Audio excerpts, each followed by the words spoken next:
TBC Tamil News.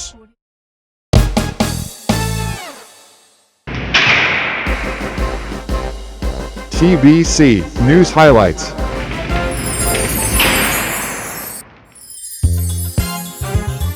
கலாநிதி ஹரிணி அமரசூரிய பிரதமராக பதவியேற்றார். பாராளுமன்றம் கலைக்கப்பட்டதும் 17 நாட்களுக்குள் நியமன பத்திரங்கள் கோரப்பட உள்ளன. தமிழரசு கட்சியின் செயற்குழு கூட்டம் அடுத்த வாரம் நடைபெறவுள்ளது. பாராளுமன்ற தேர்தலில் கூட்டு சேர்ந்து போட்டியிடுவதற்கு சஜித்திற்கு ரணில் அழைப்பு.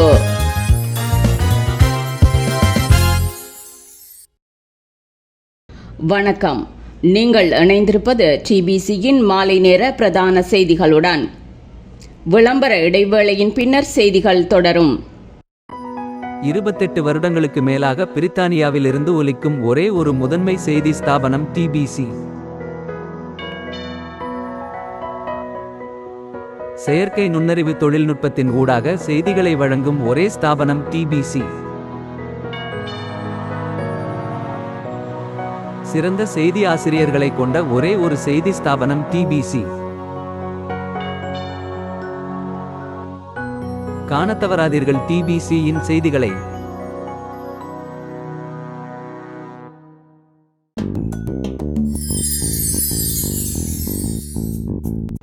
இனி விரிவான செய்திகள். இலங்கையின் 16வது பிரதமராக தேசிய மக்கள் சக்தியின் பாராளுமன்ற உறுப்பினர் கலாநிதி ஹரிணி அமரசூரிய இன்று மாலை புதிய ஜனாதிபதி அனுரகுமார திசாநாயக்க முன்னிலையில் பதவியேற்றுக் கொண்டார். சிறந்த கல்வியாளரும் மனித உரிமைகள் செயற்பாட்டாளரும் பல்கலைக்கழக விரிவுரையாளருமான ஹரிணி அமரசூரிய இலங்கையின் 3வது பெண் பிரதமர் என்பது குறிப்பிடத்தக்கது.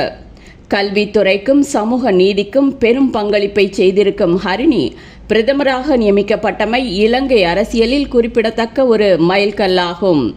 இதையடுத்து அனுரகுமார திசாநாயக்க தலைமையில் புதிய அமைச்சரவை இன்று பதவியேற்கிறது என்று தேசிய மக்கள் சக்தியின் பாராளுமன்ற உறுப்பினர் விஜித் ஹேரத் கூறினார்.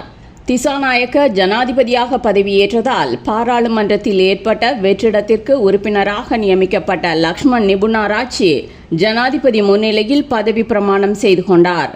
ஜனாதிபதியையும் தேசிய மக்கள் சக்தியின் 3 பாராளுமன்ற உறுப்பினர்களையும் சேர்த்து 4 பேர் கொண்ட அமைச்சரவை பதவியேற்கிறது. ஒவ்வொரு அமைச்சரும் 15 அமைச்சுகளுக்கு பொறுப்பாக இருப்பர். இந்த இடைக்கால அமைச்சரவை அநேகமாக எதிர்வரும் டிசம்பரில் நடத்தப்படும் என்று நம்பப்படும் பாராளுமன்ற தேர்தல் வரை பதவியில் இருக்கும். இன்று நள்ளிரவு பாராளுமன்றம் கலைக்கப்படும் என்று எதிர்பார்க்கப்படுகிறது. இதேவேளை இன்று நியமிக்கப்பட்டுள்ள அமைச்சரவை அந்தஸ்துள்ள அமைச்சர்கள் பின்வருமாறு: ஜனாதிபதி அனுரகுமார திசாநாயக்க பாதுகாப்பு, நிதி, பொருளாதார அபிவிருத்தி, தேசிய கொள்கைகள், திட்டமிடல் மற்றும் சுற்றுலா, வலுசக்தி, விவசாயம், காணி, கால்நடை, நீர்ப்பாசனம், மீன்பிடி மற்றும் நீரியல் வளங்கள். பிரதமர் ஹரிணி அமரசூரிய நீதி, பொது நிர்வாகம், உள்நாட்டலுவல்கள், மாகாண சபைகள், உள்ளூராட்சி மற்றும் தொழில், கல்வி, விஞ்ஞானம் மற்றும் தொழில்நுட்பம், பெண்கள், சிறுவர்கள் மற்றும் இளைஞர் விவகாரம் மற்றும் விளையாட்டு, வர்த்தகம், வாணிபம், உணவு பாதுகாப்பு, கூட்டுறவு அபிவிருத்தி, கைத்தொழில் மற்றும் தொழில் முனைவோர் அபிவிருத்தி, சுகாதாரம். விஜித் ஹேரத் புத்த சாசனம், மத மற்றும் கலாசார அலுவல்கள், தேசிய ஒருமைப்பாடு, சமூக பாதுகாப்பு மற்றும் ஊடகத்துறை, போக்குவரத்து, நெடுஞ்சாலைகள், துறைமுகங்கள் மற்றும் சிவில் விமான போக்குவரத்து, பொதுமக்கள் பாதுகாப்பு, வெளி விவகாரம், சுற்றாடல், வனஜீவராசிகள், வன வளங்கள், நீர் வளங்கள், பெருந்தோட்டம் மற்றும் சமூக உட்கட்டமைப்பு வசதிகள், கிராமிய மற்றும் நகர அபிவிருத்தி, வீடமைப்பு மற்றும் நிர்மாணத்துறை. பாராளுமன்ற உறுப்பினர் லக்ஷ்மண் நிபுணராட்சி, முன்னாள் பாராளுமன்ற உறுப்பினர்களான சுனில் ஹந்துன்னத்தி, பிமல் ரத்நாயக்க, டாக்டர் நலிந்த ஜெயதிச, வசந்த சமரசிங்க, ஜனாதிபதியின் செயலாளர் கலாநிதி நந்திக சனத்குமார நாயக்க, பாதுகாப்பு அமைச்சின் செயலாளர் HM சம்பத் துயகொந்த உள்ளிட்டோர் இந்நிகழ்வில் கலந்து கொண்டனர். அடுத்த பாராளுமன்ற தேர்தலை நடத்துவது தொடர்பான பேச்சுவார்த்தைகள் தொடங்கியிருக்கின்றன. பாராளுமன்றம் கலைக்கப்பட்டதும் தேர்தலுக்கான ஏற்பாடுகளில் இறங்குவதற்கு தேர்தல்கள் ஆணைக்குழு தயாராக இருக்கிறது. பாராளுமன்ற தேர்தலுக்கான ஏற்பாடுகளை செய்வது தொடர்பான பேச்சுவார்த்தைகளை தொடங்குவதற்கு ஜனாதிபதி இன்னமும் தேர்தல்கள் ஆணைக்குழுவுடன் உத்தியோகபூர்வமாக தொடர்பு கொள்ளவில்லை. ஆனால் முன்னேற்பாடுகள் ஏற்கனவே தொடங்கிவிட்டன என்று அதன் ஆணைக்குழுவின் தலைவர் RMAL ரத்நாயக்க ஊடகங்களுக்கு கூறினார். பாராளுமன்றம் கலைக்கப்பட்டதும் 7 தொடக்கம் 17 நாட்களுக்குள் நியமன பத்திரங்கள் கோரப்படும். அதற்கு பிறகு 5 தொடக்கம் 7 வாரங்களுக்குள் தேர்தல் நடத்தப்பட வேண்டும் என்று கூறிய ரத்நாயக்கவிடம் தேர்தலை நடத்துவதற்கான நிதி தொடர்பாக கேட்கப்பட்ட போது பாராளுமன்றம் கலைக்கப்பட்டதும் தேவையான நிதியை ஜனாதிபதி ஒதுக்கீடு செய்வார் என்று பதிலளித்தார். புதிய ஜனாதிபதி அனுரகுமார திசாநாயக்கவுடன் இலங்கைக்கான 3 பில்லியன் கடனுதவி திட்டத்தின் மீளாய்வு குறித்து பேச்சுவார்த்தை நடத்துவதற்கு எதிர்பார்த்திருப்பதாக சர்வதேச நாணய நிதியம் என்று கூறியிருக்கிறது. சர்வதேச நாணய நிதியத்தின் ஆதரவுடனான திட்டத்தின் 3வது மீளாய்வுக்கான நேரம் குறித்து புதிய நிர்வாகத்துடன் நடைமுறை சாத்தியமான அளவுக்கு விரைவாக நாம் பேச்சுவார்த்தைகளை நடத்துவோம். 2022 பொருளாதார நெருக்கடிக்கு பிறகு இலங்கையை பொருளாதார மீட்சி பாதையில் செல்ல வைப்பதற்கு முன்னெடுக்கப்பட்ட மறுசீரமைப்பு செயல்முறைகளின் இதுவரையான பயன்களை மேலும் கட்டியெழுப்புவது குறித்து ஜனாதிபதி திசாநாயக்கவுடனும் அவரது அணியினருடனும் சேர்ந்து பணியாற்ற நாம் எதிர்பார்த்திருக்கிறோம் என்று சர்வதேச நாணய நிதியம் கூறியிருக்கிறது. சர்வதேச நாணய நிதியத்துடன் உடன்படிக்கை தொடர்பில் மீள் பேச்சுவார்த்தை நடத்தப்போவதாக தேர்தல் பிரசாரங்களின் போது அனுரகுமார திசாநாயக்க கூறினார் என்பது குறிப்பிடத்தக்கது.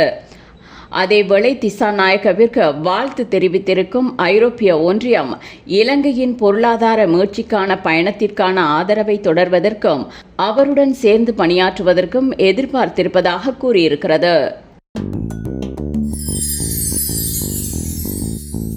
பாராளுமன்ற தேர்தலில் கூட்டு சேர்ந்து போட்டியிடுவதற்கு சஜித் பிரேமதாச தலைமையிலான ஐக்கிய மக்கள் சக்திக்கு அழைப்பு விடுப்பதற்கு முன்னாள் ஜனாதிபதி ரணில் விக்ரமசிங்க தலைமையில் இன்று நடைபெற்ற ஐக்கிய தேசிய கட்சியின் மூத்த உறுப்பினர்களின் கூட்டத்தில் தீர்மானிக்கப்பட்டதாக மூத்த உறுப்பினர் ஒருவர் ஊடகங்களுக்கு தெரிவித்தார். எதிர்வரும் பாராளுமன்ற தேர்தலில் தேசிய மக்கள் சக்திக்கு வலிமையான எதிரணியை உருவாக்குவதற்கு இரு அணியினரும் மீண்டும் இணைய வேண்டும் என்று ஆதரவாளர்களிடம் இருந்தும் மக்களிடம் இருந்தும் வந்த வேண்டுகோள்களை கருத்திற்கொண்டு இந்த தீர்மானம் எடுக்கப்பட்டதாக அவர் கூறினார். தேசிய மக்கள் சக்திக்கு எதிராக ஐக்கிய முன்னணி ஒன்றை உருவாக்குவதற்கு ஏனைய அரசியல் கட்சிகளுடனும் பேச்சுவார்த்தைகளை நடத்துவதற்கு விக்ரமசிங்க தலைமையிலான கூட்டத்தில் தீர்மானிக்கப்பட்டதாகவும் அந்த மூத்த உறுப்பினர் ஊடகங்களுக்கு தெரிவித்தார். இந்த கூட்டத்தில் ஐக்கிய தேசிய கட்சியின் பிரதி தலைவர் ருவான் விஜயவர்தனவும் தலதா அத்துக்கோர்லவும் கலந்து கொண்டனர். அதேவேளை பாராளுமன்ற தேர்தலில் பிரதமர் வேட்பாளராக ஐக்கிய மக்கள் சக்தி ஏகமனதாக தன்னை அங்கீகரித்திருப்பதால் ரணிலுடன் கூட்டு சேரப்போவதில்லை என்று சஜித் பிரேமதாச தெரிவித்திருக்கிறார். முன்னாள் ஜனாதிபதி ரணில் விக்ரமசிங்க எதிர்காலத்தில் பாராளுமன்ற தேர்தலில் போட்டியிடப் போவதில்லை. ஆனால் ஐக்கிய தேசிய கட்சியை வழிநடத்துவதில் அவர் கவனம் செலுத்துவார் என்றும் கட்சி என்று அறிவித்திருக்கிறது. விக்ரமசிங்கவினால் எடுக்கப்பட்ட தீர்மானத்தை கட்சியின் தவிசாளர் வஜிர அபேவர்தனவும் பிரதி தலைவர் ருவான் விஜயவர்தனவும் உறுதிப்படுத்தினர். எதிர்வரும் பொது தேர்தல் தொடர்பாக ஸ்ரீலங்கா பொதுஜன பெரமுனவின் உறுப்பினர்கள் இன்று கட்சியின் தலைமையகத்தில் கூடி ஆராய்ந்தனர். ஜனாதிபதி தேர்தலின் போது கட்சியை கைவிட்டு சென்றவர்களை மீண்டும் ஏற்றுக்கொள்ள வேண்டுமா இல்லையா என்பது குறித்து ஆராயப்பட்டதாக கூறப்படுகிறது.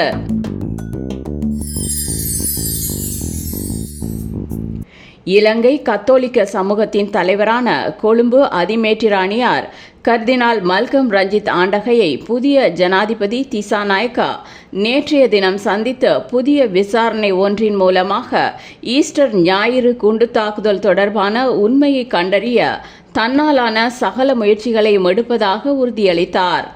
ஜனாதிபதியை சந்தித்த பிறகு செய்தியாளர்களை சந்தித்த கர்தினால் ரஞ்சித் தன்னிடம் திசாநாயக்க இந்த உறுதிமொழியை அளித்ததாக கூறினார்.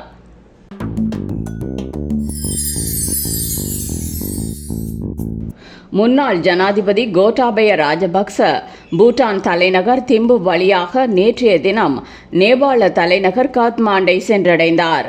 ஹோட்டல் ஒன்றில் அவர் தங்கியிருக்கின்றார். ராஜபக்ச குடும்பத்தைச் சேர்ந்த பெரும்பாலான உறுப்பினர்கள் தேர்தல் தினமான கடந்த சனிக்கிழமைக்கு முன்னதாக நாட்டை விட்டு வெளியேறியமை குறிப்பிடத்தக்கது.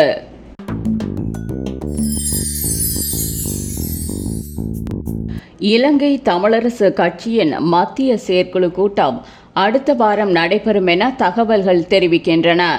இவ்வாரம் நாடாளுமன்றம் கலைக்கப்படும் என்று எதிர்பார்க்கப்படுகின்ற நிலையில் அவ்வாறு நாடாளுமன்றம் கலைக்கப்பட்டால் அடுத்த கட்டமாக முன்னெடுக்கவுள்ள நகர்வுகள் தொடர்பாக இதன்போது ஆராயப்படவுள்ளது. அத்துடன் கடந்த ஜனாதிபதி தேர்தலில் இலங்கை தமிழரசு கட்சியின் மத்திய செயற்குழு மேற்கொண்ட தீர்மானத்திற்கு முரணாக செயற்பட்ட கட்சி உறுப்பினர்கள் தொடர்பாகவும் இதன்போது அவதானம் செலுத்தப்படும் என கட்சியின் முக்கியஸ்தர் ஒருவர் சூரியன் செய்திகளுக்கு தெரிவித்தார். இதேவேளை தமிழ் முற்போக்கு கூட்டணியின் அரசியல் உயர்ப்பிடமும் இவ்வாறு இறுதியில் கூடும் என்று அதன் தலைவர் மனோ கணேசன் தெரிவித்திருந்தார். இந்த கூட்டத்தில் முக்கியமான அரசியல் தீர்மானங்கள் மேற்கொள்ளப்படும் என்றும் அவர் குறிப்பிட்டார். விவசாயம் மற்றும் பெருந்தோட்ட கைத்தொழில் அமைச்சராக கடமையாற்றிய மஹிந்த அமரவீர தனது உத்தியோகபூர்வ அலுவலகத்தையும் தான் பயன்படுத்திய வாகனத்தையும் அமைச்சின் செயலாளரிடம் திருப்பி கையளித்துள்ளார். அமைச்சின் பணிகளை முன்னெடுப்பதற்கு தேவையான ஆதரவை வழங்கிய ஊழியர்களுக்கு முன்னாள் அமைச்சர் மஹிந்த அமரவீர நன்றி தெரிவித்ததுடன் நாட்டின் அபிவிருத்திக்காக சகலரும் ஜனாதிபதி அனுரகுமார திசாநாயக்கவிற்கு சகல விதமான ஆதரவையும் வழங்க வேண்டும் எனவும் அமைச்சின் அதிகாரிகளிடம் கேட்டுக்கொண்டுள்ளார். அமைச்சின் அதிகாரிகளிடம் மேலும் உரையாற்றிய அமைச்சர், மக்கள் வாக்கெடுப்பை பயன்படுத்தி புதிய அரசை தேர்வு செய்துள்ளனர். தேர்தல் முடிவுகளின் பிரகாரம் 42% பெற்றுள்ள போதிலும் தற்போதைய ஜனாதிபதி அனுரகுமார திசாநாயக்க நாட்டின் அபிவிருத்திக்கான அனைத்து நடவடிக்கைகளையும் எடுப்பார் என நம்புகின்றோம். எல்லாவற்றையும் எதிர்க்கும் அரசியலுக்கு பதிலாக நேர்மறை புதிய அரசியல் கலாசாரம் இந்நாட்டில் உருவாக்கப்பட வேண்டும் என நம்புகிறோம். அத்துடன் எதிர்வரும் பொது தேர்தலில் அனைத்து கட்சிகளையும் அமைப்புகளையும் ஒன்றிணைத்து வெற்றியீட்டுவதற்கான வேலை திட்டத்தை ஆரம்பிக்கின்றோம். இதுவரை இது தொடர்பான அனைத்து விவாதங்களும் வெற்றி பெற்றுள்ளன என மஹிந்த அமரவீர குறிப்பிட்டார். இத்துடன் டிபிசியின் மாலை நேர பிரதான செய்திகள் நிறைவடைந்தன. மீண்டும் நாளை டிபிசியின் செய்திகளுடன் சந்திப்போம். வணக்கம்.